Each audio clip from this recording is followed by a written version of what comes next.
All right, guys, for number 4, it says identify the amount and direction the pre-image is rotated around the origin to create the image. So we're talking about rotations. We're going to rotate it a couple of things. So we're going to rotate it by degrees, 90 degrees.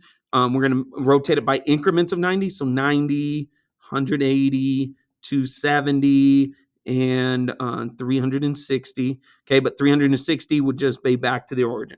Okay, so these are the rotations that you're going to have. Okay, it's going to be either 90 degrees at 180 or 270. Now we have two ways of going. We can go clockwise or counterclockwise.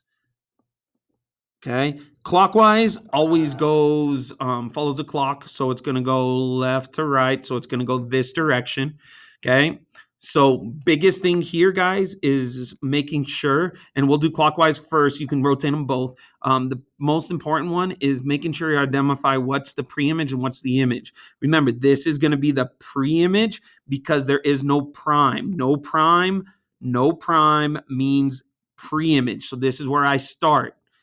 Okay. And so then this is where I'm going to finish, or this is going to be known as my image. Why? Because right here, you can see it above these are the primes. So I'm taking this image to that image. Okay. And if I did it clockwise, understand that each box that I rotate is going to be 90 degrees. So if I rotated it, I start here in this box and I rotate it over to this box, that's 90 degrees. Okay. If I rotated it down to this box, if the image was down here, that would now be 180 degrees. If I rotated it to this one, that would be 270 degrees. Why? Because we're just doing in rotation. So each one of these would be a 90-degree rotation. So that's 90. A 90 plus another 90 is, right? We're just adding another 90. So there's 90. Add another 90. That's 180. Add another 90. That's 270. So going clockwise, right? Left to right, going this direction, this would be a 90-degree clockwise rotation because I'm rotating it into that box. Okay.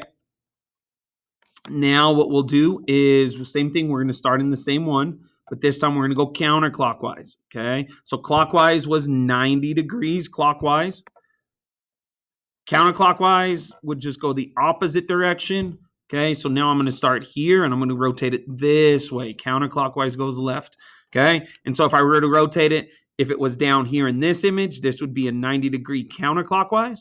If it was in this down here, it would have been 180 degrees clockwise. And then obviously if I rotated it all the way up here, which is what I'm doing, I'm rotating it 270. Okay, so if we went counterclockwise, it would be 270. If you went clockwise, it would only be 90. Okay, so because understand, if I'm going counterclockwise, how many boxes I go? 1, 2, 3. So this is the first, second, third. Okay, it's 270. Okay, that's what you guys are doing on that one.